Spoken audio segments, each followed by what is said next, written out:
الله رب العزت په قرآن عظیم شان کې له مسلمانانو سره څلور ډېرې لویې وعدې کړې دي. الله رب العزت په قرآن عظیم شان کې له خپلو مسلمانانو سره یوه ژمنه دا کړې ده، فذکروني اذکرکم. الله رب العزت فرمایي تاسې ما یاد کړئ زه به تاسې یاد کړم.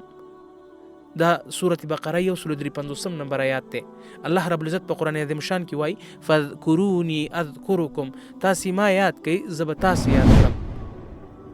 الله رب العزت په هر حالات کې چې تاسې ما یاد کړئ زه تاسې له هیره نه وباسم، تاسې زه ضرور یادوم. راځئ چې کله موږ تاسې عبادت کوو الله رب العزت ته په اخلاص او په صداقت سره سر ښکته کو او ډیر په اخلاص او په عاجزۍ سره الله رب العزت دربار ته خپل سر او سجده ښکته کو. دویمه وعده چې الله رب العزت له خپلو مسلمانانو سره په قرآن عظیم شان کې کړې ده هغه دا ده چې د سورة ابراهیم 9 نمبر آیات کې الله رب العزت له مسلمانانو سره دویمه وعده کړې ده. هغه وعده دا ده لئن شکرتم لازیدنکم. الله رب العزت فرمایي تاسې شکر وباسئ زه به درته نعمتونه زیات کم.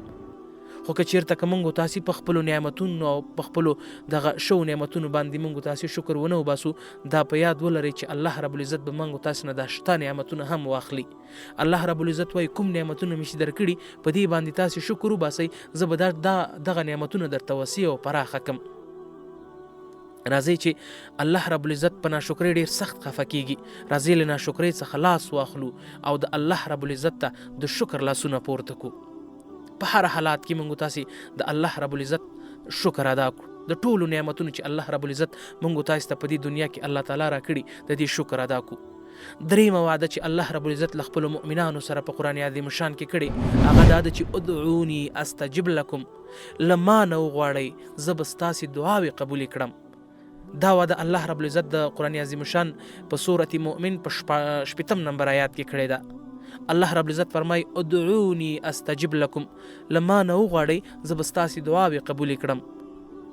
تاسې ویله هغو خلکو نه مه غواړئ چې هغوی ډېر سرمایداره دي او پیسې لري، هغه وایي ما ته محتاجه دي. تاسې ما ته لاسونه پورته کوئ او په اخلاص له ما نه غوښتنه وکئ، وایي زه ستاسې د لاسونه بیرته تش نه ردوم.